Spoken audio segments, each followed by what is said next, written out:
ముద్రగడ దీక్షకు సిద్ధమవుతున్నారు. ప్రస్తుతం మన దృశ్యాలను లైవ్ ద్వారా చూస్తున్నాం. ప్రస్తుతం ఆయన నివాసం వద్ద ముద్రగడ దీక్ష చేయడానికి సిద్ధంగా ఉన్నట్టు బయటకు వచ్చారు. ప్రస్తుతం ఆ దృశ్యాలు మనం చూస్తాం. ప్రస్తుతం కిర్లంపూడిలో కూడా ఉద్రిక్త వాతావరణం నెలకొంది.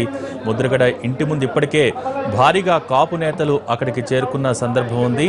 తన కుటుంబ సభ్యులతో ముద్రగడ ఇప్పుడే బయటకు వచ్చి కార్యకర్తలకు అభివాదం చేస్తూ దీక్షకు సిద్ధమవుతున్నారు. ప్రస్తుతం ఆ దృశ్యాలను మనం లైవ్ ద్వారా చూస్తున్నాం. ఇప్పుడే కాసేపట్లో కిర్లంపూడిలోనే ముద్రగడ ఆమరణ దీక్ష ప్రారంభం కాబోతోంది. ఒకటే డిమాండ్ చేస్తున్నారు. తుని ఘటనలో అరెస్ట్ చేసిన వారిని విడుదల చేయాలని ముద్రగడ మొదటి నుంచి డిమాండ్ చేస్తున్నారు. నా జాతి సోదరుల కోసం